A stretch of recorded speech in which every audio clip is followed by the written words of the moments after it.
Good morning, dear students. Welcome to my channel Enlighten.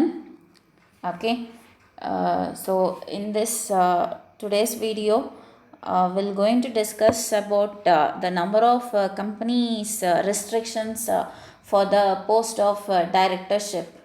Okay ಅಂದರೆ ಈಗ ಒಬ್ಬ person ಇರ್ತಾರೆ. ಓಕೆ, ಆ ಒಬ್ಬ ಪರ್ಸನ್ನು ಎಷ್ಟು ಕಂಪನೀಸಲ್ಲಿ ಡೈರೆಕ್ಟರ್ ಆಗಿರ್ಬೋದು, ಅದಾದಮೇಲೆ ಯಾವೆಲ್ಲ ಕಂಪನೀಸ್ಗಳು ಎಷ್ಟೆಷ್ಟು ಡೈರೆಕ್ಟರ್ಸನ್ನು ಒಂದು ಕಂಪನಿಯಲ್ಲಿ ಇಟ್ಕೋಬೇಕು ಅನ್ನೋ ಒಂದು ಪ್ರೊವಿಷನನ್ನು ಈ ವಿಡಿಯೋದಲ್ಲಿ we will going to discuss. Okay, so the number of companies restrictions for the minimum or maximum number of directors in a company restrictions under section 149 of Companies Act 2013. Okay, ಅಂದರೆ ಎಷ್ಟು ಕಂಪನೀಸ್ಗಳು ಎಷ್ಟು ಡೈರೆಕ್ಟರ್ಸನ್ನು ಇಟ್ಕೋಬೇಕು ಕಂಪನಿಯಲ್ಲಿ, ಅದಾದಮೇಲೆ ಒಬ್ಬ ಪರ್ಸನ್ನು ಎಷ್ಟು ಕಂಪನೀಸಿಗೆ director ಆಗಿ ಡಿಫ್ರೆಂಟ್ ಕಂಪನೀಸಲ್ಲಿ ವರ್ಕ್ ಆಗ್ಬೋದು ಅನ್ನೋ ಒಂದು ಪ್ರೊವಿಷನನ್ನು ಸೆಕ್ಷನ್ 149 ಪ್ರಕಾರ companies act 2013 it is going to be determined.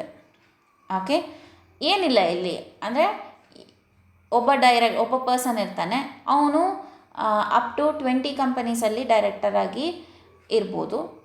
Okay, ಅಥವಾ ಒಂದು ಕಂಪನಿ 15 ಡೈರೆಕ್ಟರ್ಸನ್ನು ಕಂಪಲ್ಸರಿಯಾಗಿ ಮೇಂಟೈನ್ ಮಾಡಬೇಕು, ಅಥವಾ maximum number it is 15. Okay, ಆ ಥರ ರಿಸ್ಟ್ರಿಕ್ಷನ್ಸನ್ನು ಅಂಡರ್ ಸೆಕ್ಷನ್ 149 ಪ್ರಿಸ್ಕ್ರೈಬ್ ಮಾಡಿದ್ದಾರೆ. Okay, that restrictions will discuss one by one ನಾವು. Okay, that is the first restriction. As per section 149 subsection 1 of Companies Act 2013 requires that every company shall have minimum number of 3 directors in case of a public company and 2 directors in case of a private company. Okay, ಅಂದರೆ ಈಗ public company form ಆಗ್ತಾ ಇದೆ ಅಂದರೆ minimum ಆದ್ರೂ 3 ಜನ directors ಇರಬೇಕು. Okay, ಆವಾಗ ಮಾತ್ರ ಪಬ್ಲಿಕ್ ಕಂಪನಿನ ಸ್ಟಾರ್ಟ್ ಮಾಡ್ಬೋದು. ಓಕೆ, ಸೊ ಅದೇ ಪ್ರೈವೇಟ್ ಕಂಪನಿ ಆದರೆ there must be the 2 directors in the case of a private company. Okay, ಅಂದರೆ 2 ಜನ ಡೈರೆಕ್ಟರ್ಸ್ ಇದ್ದರೆ private company can be formed. Okay, or otherwise it's not possible. Okay, ಪಬ್ಲಿಕಲ್ಲಿ 3 ಜನ directors minimum ಇರಬೇಕು, ಪ್ರೈವೇಟಲ್ಲಿ 2 members as a directors in the private company. Okay, so the second provision is 1 director in the case of a 1-person company. Okay, ಈಗ 1-person company ಅಂದರೆ nothing but the sole trading concern companies. Okay, ಆ ಥರ ಏನಿತ್ತು ಅಂದರೆ ಯಾರು owner ಇರ್ತಾನೆ ಅವನೇನೆ 1 director, ಆದರೆ ಅವನೇನೆ ಡೈರೆಕ್ಟರಾಗಿ act ಆಗೋದ್ರಿಂದ ಒಬ್ಬನೇ ಡೈರೆಕ್ಟರ್ ಇರ್ತಾನಲ್ಲಿ ಆ ಕಂಪನಿಯಲ್ಲಿ. Okay, and A company can appoint maximum of 15 directors. ಒಂದು ಕಂಪನಿ, ಸೇ ಫಾರ್ ಎಕ್ಸಾಂಪಲ್ ಈಗ ಇನ್ಫೋಸಿಸ್ ಅಂತ ಇದೆ, ಆ ಇನ್ಫೋಸಿಸ್ಸು 15 ಜನ ಡೈರೆಕ್ಟರ್ಸನ್ನು ಮಾತ್ರ ಎಲೆಕ್ಟ್ ಮಾಡ್ಬೋದು. Okay, and that need to be done. A company may appoint more than 15 directors after passing a special resolution in general meeting and approval of central government is not required. Okay, so ಈಗ 15 ಮೆಂಬರ್ಸನ್ನು directors ಆಗಿ ಕಂಪನಿಯಲ್ಲಿ appoint ಮಾಡ್ಕೋಬೋದು. Okay, ಇನ್ನು ಕೆಲವೊಂದು ಕಂಪನೀಸಿಗೆ ಈ bigger organisation large ಸ್ಕೇಲಿಗಿಂತ 1-2 point ಜಾಸ್ತಿನೇ ಇರುತ್ತೆ. ಆ ಥರ ಕಂಪನೀಸ್ ಫ್ರೇಮ್ವರ್ಕಲ್ಲಿ ಕೆಲವೊಂದು ಟೈಮು ಎಕ್ಸ್ಟ್ರಾ ಡೈರೆಕ್ಟರ್ಸ್ಗಳು ಬೇಕಾಗ್ತಾರೆ. ಓಕೆ, ಆ ಒಂದು ಕೇಸಲ್ಲಿ ಏನು ಮಾಡ್ತಾರೆ ಅಂದರೆ ಆ್ಯನ್ಯುವಲ್ ಜನರಲ್ ಮೀಟಿಂಗಲ್ಲಿ ಒಂದು ಸ್ಪೆಷಲ್ ರೆಸೊಲ್ಯೂಷನನ್ನು ಪಾಸ್ ಮಾಡಿ ನಮಗೆ ಇನ್ನೂ ಎಕ್ಸ್ಟ್ರಾ ಇಷ್ಟು ಡೈರೆಕ್ಟರ್ಸ್ ಬೇಕು ಕಂಪನಿಗೆ ಅಂತ ಹೇಳಿ ಪಾಸ್ ಮಾಡಿಬಿಟ್ಟು ಡೈರೆಕ್ಟರ್ಸನ್ನು ಅಪಾಯಿಂಟ್ಮೆಂಟ್ ಮಾಡ್ಕೋತಾರೆ.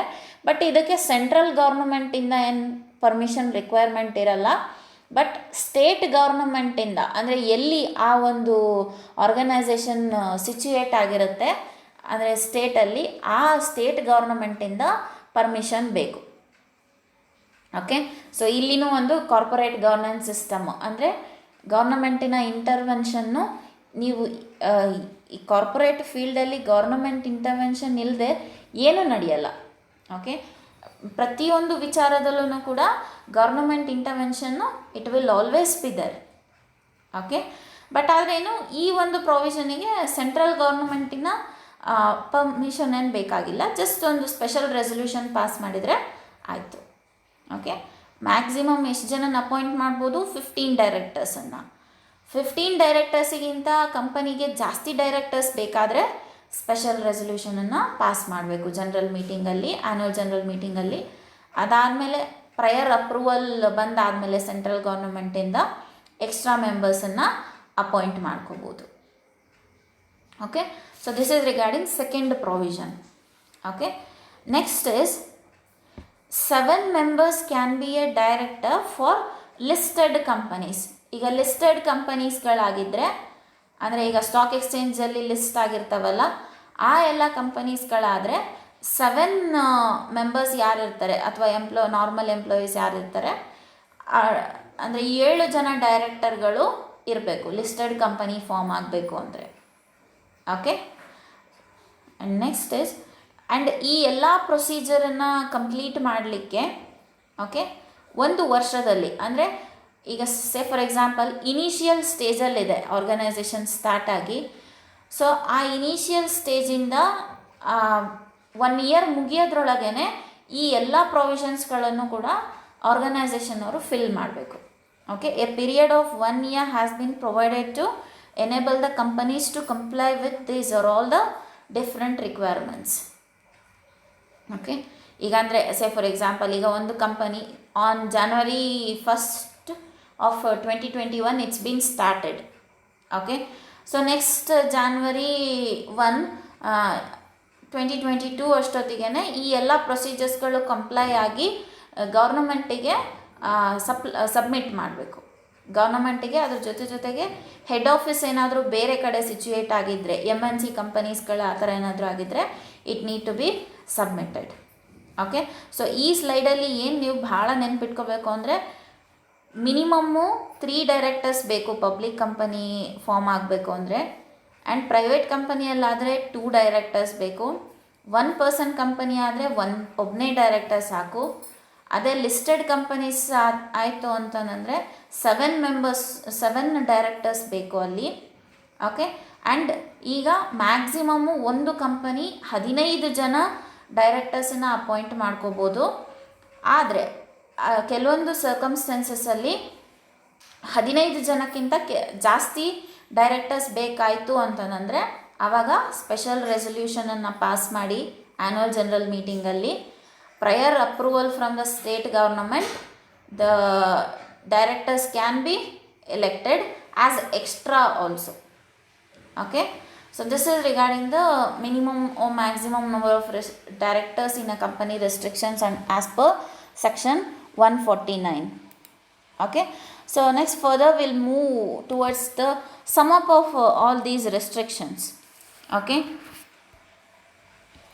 section 149 of the Companies Act 2013 requires that every company shall have a minimum number of 3 directors in case of a public company, 2 directors in the case of a private company, and 1 director in case of 1 person company. And a company can appoint maximum of 15 directors. A company may appoint more than 15 directors after passing a special resolution in general meeting and approval of central government is not required.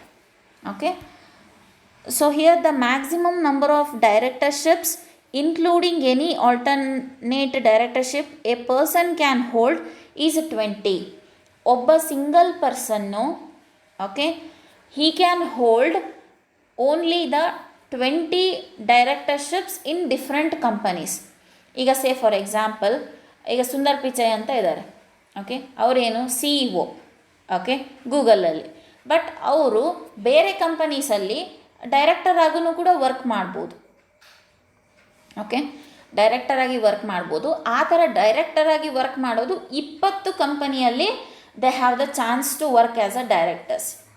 Okay, 20 ಕಂಪನಿಗಿಂತ ಜಾಸ್ತಿಯಲ್ಲಿ director ಆಗಿ ಇರೋಕ್ಕೆ ಅವಕಾಶ ಇಲ್ಲ. Okay, so ಇದು ಒಂದು restriction. Okay, next, it has come with a rider that the number of directorships in public companies or private companies that are either holding or subsidiary company of a public company shall be limited to 10. Okay, so ಈಗ public ಅಥವಾ private company ಯಾವುದೇ ಇರ್ಬೋದು, ಈಗ holding ಅಥವಾ subsidiary company ಯಾವುದೇ ಇರಲಿ, 10 ಡೈರೆಕ್ಟರ್ಶಿಪ್ಸಿಗೆ ಮಾತ್ರ ಅವಕಾಶ ಇರುತ್ತೆ. ಓಕೆ, ಮಿನಿಮಮ್ ಹೇಳ್ತಾ ಇರೋದು, ಮಿನಿಮಮ್ಮು 10 ಕಂಪನೀಸಲ್ಲಿ they can act as a director and maximum 20. Okay, minimum 10 ಕಂಪನಿಯಲ್ಲಿ ಒಬ್ಬ ಪರ್ಸನ್ ಡೈರೆಕ್ಟರ್ ಆಗಿರ್ಬೋದು, ಇಲ್ಲ ಅಂದರೆ ಮ್ಯಾಕ್ಸಿಮಮ್ 20 ಕಂಪನೀಸಲ್ಲಿ ಇರ್ಬೋದು. ಇದು ಎರಡು ಬೌಂಡ್ರಿನ ಕ್ರಾಸ್ ಆಗೋಂಗಿಲ್ಲ. Okay, so next provision is at least one director who stayed in India for a total period of not less than 182 days in the previous calendar year shall be appointed by every company.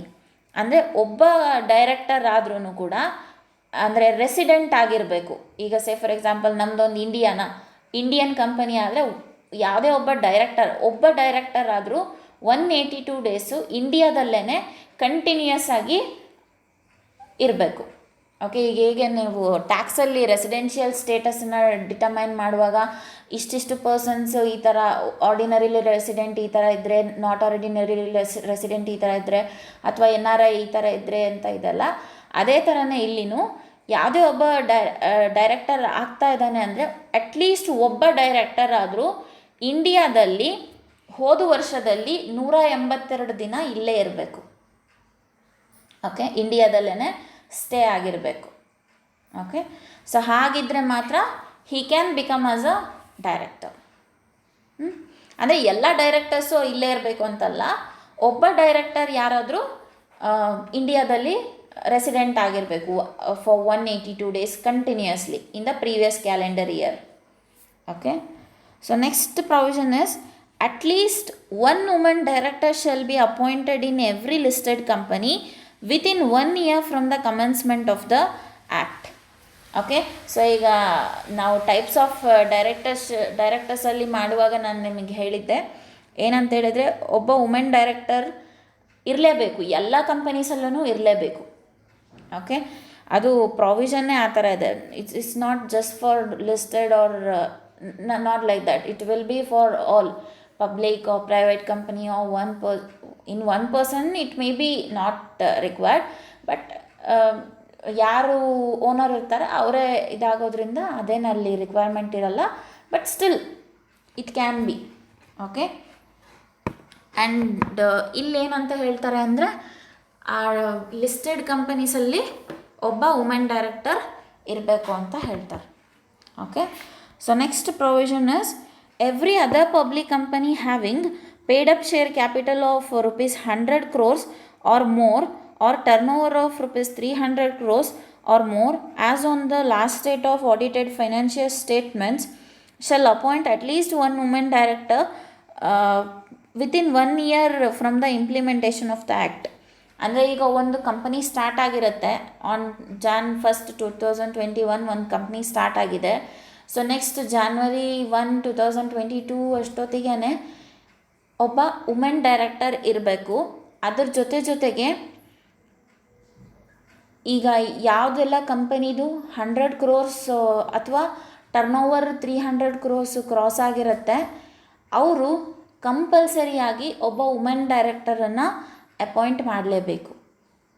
Okay, so ಇದೇನಂತ ಹೇಳಿದ್ರೆ some of restriction. Okay, ಈಗ first ಪಾಯಿಂಟಲ್ಲಂತೂ ನಿಮಗೆ doubt ಇರಲ್ಲ, ಏನಂದರೆ public ಕಂಪನಿಯಲ್ಲಿ 3 directors required ಇರ್ತಾರೆ, private ಕಂಪನಿಯಲ್ಲಿ 2 directors minimum required ಇರ್ತಾರೆ, single ಕಂಪನಿಯಲ್ಲಿ ಒಬ್ಬರೇ ಡೈರೆಕ್ಟರ್ ರಿಕ್ವೈರ್ಡ್ ಇರ್ತಾರೆ, ಆ್ಯಂಡ್ ಒಬ್ಬ ಪರ್ಸನ್ನು ಅಲ್ಲ, ಒಂದು ಕಂಪನಿ 15 ಜನ ಡೈರೆಕ್ಟರ್ಸನ್ನು ಅಪಾಯಿಂಟ್ ಮಾಡ್ಬೋದು. ಈ 15 ಜನ ಡೈರೆಕ್ಟರ್ಸಿಗಿಂತ ಹೆಚ್ಚಿಗೆ ಬೇಕು ಅಂದರೆ ಕಂಪನಿಗೆ ಆವಾಗ ಸ್ಪೆಷಲ್ ರೆಸಲ್ಯೂಷನನ್ನು ಪಾಸ್ ಮಾಡಬೇಕು. ಅದಕ್ಕೆ ಸ್ಟೇಟ್ ಗೌರ್ನಮೆಂಟಿನ ಪರ್ಮಿಷನ್ ರಿಕ್ವೈರ್ಮೆಂಟ್ ಇರುತ್ತೆ, ಸೆಂಟ್ರಲ್ ಗೌರ್ನಮೆಂಟಿಂದ ಏನು ಬೇಕಾಗಿರಲ್ಲ. ಓಕೆ, ಆಮೇಲೆ ಒಬ್ಬ ಸಿಂಗಲ್ ಪರ್ಸನ್ನು 20 ಕಂಪನಿಯಲ್ಲಿ ಡೈರೆಕ್ಟರ್ಶಿಪ್ಪನ್ನು ತಗೋಬೋದು. ಓಕೆ, ಅದು ಮ್ಯಾಕ್ಸಿಮಮ್ ಲಿಮಿಟು. ಮಿನಿಮಮ್ ಲಿಮಿಟ್ ಎಷ್ಟು ಅಂತಂದರೆ 10 ಅಷ್ಟೇ. ಓಕೆ, ಅದಾದಮೇಲೆ ನೆಕ್ಸ್ಟ್ ಪಾಯಿಂಟಲ್ಲಿ ಏನು ಹೇಳ್ತಾರೆ ಅಂದರೆ, ಈಗ ಫಾರ್ ಎಕ್ಸಾಂಪಲ್ 4 ಜನ ಡೈರೆಕ್ಟರ್ಸ್ ಇದ್ದಾರೆ ಅಂತಂದರೆ ಆ 4 ಜನ ಡೈರೆಕ್ಟರ್ಸಲ್ಲಿ ಒಬ್ಬ ಪರ್ಸನ್ ಆದ್ರೂ ಕೂಡ ಪ್ರೀವಿಯಸ್ ಕ್ಯಾಲೆಂಡರ್ ಇಯರಲ್ಲಿ 182 ಡೇಸು ಇಂಡಿಯಾದಲ್ಲೇ ಸ್ಟೇ ಆಗಿರಬೇಕು. ಓಕೆ, ಅದಾದಮೇಲೆ ವುಮೆನ್ ಡೈರೆಕ್ಟರಿಗೆ ಬಂದಾಗ ಲಿಸ್ಟೆಡ್ ಕಂಪನಿಯಲ್ಲಿನೂ ಕೂಡ ವುಮೆನ್ ಡೈರೆಕ್ಟರ್ಸು ಕಂಪಲ್ಸರಿ ಇರಬೇಕು. ಅಂದರೆ ಒಂದು ಕಂಪನಿ ಸ್ಟಾರ್ಟ್ ಆಗಿ 1 ವರ್ಷದಲ್ಲೇ ವುಮೆನ್ ಡೈರೆಕ್ಟರನ್ನು ಕೂಡ ಅಪಾಯಿಂಟ್ ಮಾಡಿರಬೇಕು. ಅದಾದಮೇಲೆ ಟರ್ನ್ ಓವರ್ ಬೇಸಿಸ್ ಮೇಲೂ ಕೂಡ ಕ್ಲಾಸಿಫಿಕೇಷನ್ ಮಾಡಿದ್ದಾರೆ. That is where the paid up share capital of ₹100 crores or more or turnover of ₹300 crores or more as on the last date of audited financial statements, they need to compulsorily appoint the one woman director within the commencement of their business. Okay, so this is regarding the sum up of all the restrictions regarding the maximum and minimum number of directorships in the different companies. Okay, so next further we'll move the number of directorships by a single person under section 165 of the Companies Act 2013. Okay, ಅದನ್ನು already ನಾವು some up of ರೆಸ್ಟ್ರಿಕ್ಷನ್ಸಲ್ಲೇ ಹೇಳಿದ್ದೀನಿ. But still ಇಲ್ಲಿ ಅದನ್ನು ಮತ್ತೆ ಸಿಂಗಲ್ಲಾಗಿ ನಿಮಗೆ ಹೇಳಿದರೆ ನೆನಪಿರುತ್ತೆ ಇನ್ನೂ ಚೆನ್ನಾಗಿ ಅನ್ನೋ ಒಂದು ರೀಸನಿಗೋಸ್ಕರ ಇದನ್ನು ಮತ್ತೆ ಹೇಳ್ತಾ ಇದ್ದೀನಿ. Okay, that is maximum number of directorship a single person can hold is 20 and minimum it is 10. Okay, so that is maximum number of directorships including any alternate directorship a person can hold is 20. alternate directorship na 20 companies alli the single person can hold. Okay, and it has come up with a rider that the number of directors in public or private companies that are either holding a subsidiary or holding company of a public company shall be limited to 10. Okay, public ಕಂಪನಿಗೆ ಬಂದರೆ 10 ಕಂಪನೀಸಲ್ಲಿ they can be the directors. But ಈಗ alternate directorships ಇದ್ದಾರೆ ಅಂದರೆ maximum 20 ಕಂಪನೀಸಿಗೆ they can have the directorship. Okay, so further the members of a company may restrict above mentioned limit by passing a special resolution. ಈಗ ನೋಡಿ, alternate ಡೈರೆಕ್ಟರ್ಶಿಪ್ಪು ಈಗ ಒಬ್ಬ ಪರ್ಸನ್ನು 20 ಕಂಪನಿಯಲ್ಲಿ already ಆಗಿದ್ದಾನೆ, ಬಟ್ ಅವನಿಗೆ ಬಹಳಷ್ಟು ಏನೋ ಕೆಪ್ಯಾಸಿಟಿ ಇರುತ್ತೆ. ಓಕೆ, ಆವಾಗ ಬೇರೆ ಕಂಪನೀಸ್ಗಳಿಂದ ಆಫರ್ ಬರುತ್ತೆ ಅವನಿಗೆ. ಓಕೆ, ಆವಾಗ ಏನು ಮಾಡ್ಬೋದು ಅಂದರೆ ಒಂದು ಸ್ಪೆಷಲ್ ರೆಸೊಲ್ಯೂಷನನ್ನು ಆ್ಯನ್ಯುವಲ್ ಜನರಲ್ ಮೀಟಿಂಗಲ್ಲಿ ಪಾಸ್ ಮಾಡಿಸಿ ಹಿ can be the director for 21st company also. Okay, but ನೀವು ಯಾವುದೇ ಥರ ಏನೇ ಚೇಂಜಸ್ ಮಾಡ್ತೀರಾ ಅಂತಂದರೆ ಒಂದು ಕಂಪನಿಯಲ್ಲಿ ಆ್ಯನ್ಯುವಲ್ ಜನರಲ್ ಮೀಟಿಂಗಲ್ಲಿ ಅದ್ರ ಜೊತೆಗೆ ಮೈನ್ಯೂಟ್ಸಲ್ಲಿ ರೆಕಾರ್ಡ್ ಆದಮೇಲೆ everything it is going to change in the organisation. Okay, until and unless it will not going to change, it will be going to act as it's been first scheduled only. Okay, but ಈಗ ನೀವು public ಕಂಪನಿಗೆ ಬಂದರೆ ಏನಂದರೆ maximum limit 10 ಇರುತ್ತೆ. Okay, so this is regarding the provision. Maximum 20, minimum in case of public company it is 10. Okay, so next ಈಗ ಈ ಪ್ರಾವಿಷನನ್ನು ಯಾರಾದರೂ ಒಬೇ ಮಾಡಲಿಲ್ದಂಗೆ ಬೇರೆ ಥರ ಯಾವುದೇ ಥರ ಫಾಲ್ಸಿಫಿಕೇಷನನ್ನು ಮಾಡಿದ್ರೆ, ಈಗ 25 ಕಂಪನಿಯಲ್ಲಿ ಡೈರೆಕ್ಟರ್ಶಿಪ್ ತಗೊಂಡು ಅಥವಾ 15 ಡೈರೆಕ್ಟರ್ಸನ್ನು ಯಾವುದೇ ಥರ ಸ್ಪೆಷಲ್ ರೆಸೊಲ್ಯೂಷನ್ ಪಾಸ್ ಮಾಡಲಿಲ್ದಂಗೆ ಕಂಪನಿಯಲ್ಲಿ ರಿಕ್ರೂಟ್ ಮಾಡಿದ್ರೆ, ಓಕೆ, ಆವಾಗ ಏನು ಆ್ಯಕ್ಟ್ ಪ್ರಕಾರ ಇಂಪ್ರಿಸನ್ಮೆಂಟು ಪ್ಲಸ್ ಪನಿಷ್ಮೆಂಟ್ ಎರಡೂ ಇದೆ. Okay, that we will going to discuss it now. That is if a person accepts an appointment as a director in contravention of above mentioned provisions. Okay, ಈಗ ಅದೇ ನಾನು ಹೇಳಿದ್ನಲ್ಲ 25 ಕಂಪನಿಯಲ್ಲಿ ಡೈರೆಕ್ಟರ್ಶಿಪ್ ತೊಗೊಳ್ಳೋದು ಅಥವಾ ಪಬ್ಲಿಕ್ ಕಂಪನಿ ಆಗಿದ್ರೂ ಕೂಡ ಅವರಿಗೆ ಡೈರೆಕ್ಟರ್ಶಿಪ್ ಎಷ್ಟು ಅಂದರೆ 10 ಅಷ್ಟೇ ತೊಗೋಬೋದು. ಬಟ್ ಆದರೂ 15 ಅಂತ ತೊಗೋತಾರೆ ಅಂದರೆ ಅಲ್ಲಿ ವಯೋಲೇಷನ್ ಆಫ್ ಲಾ ಆಯಿತು, ರೈಟ್, ಅವ್ರು ಲಾನ ಬ್ರೇಕ್ ಮಾಡ್ದಂಗೆ ಆಯಿತು.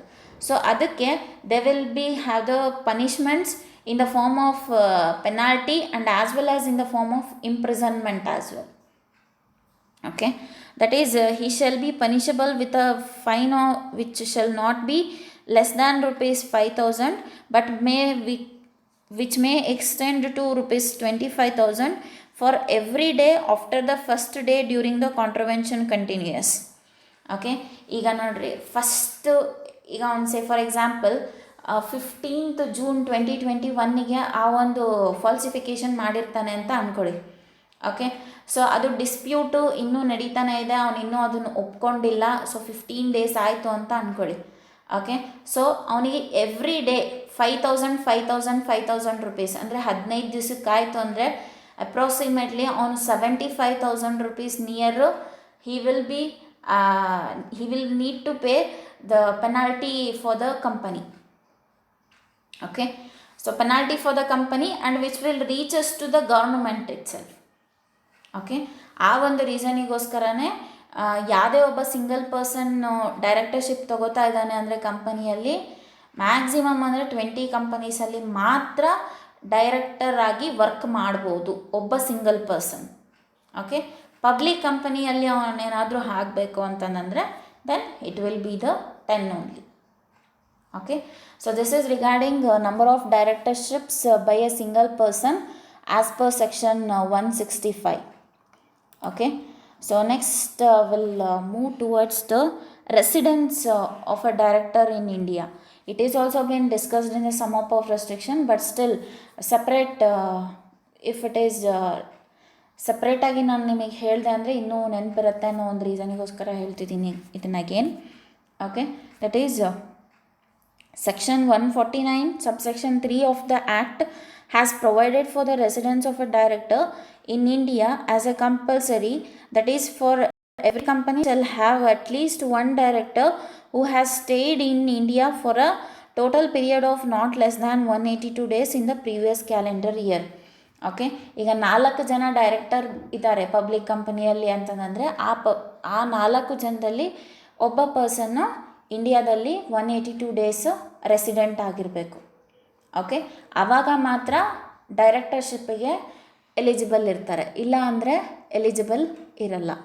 Okay, so these are all the different provisions which are pertaining to the number of companies restrictions in a company formulation.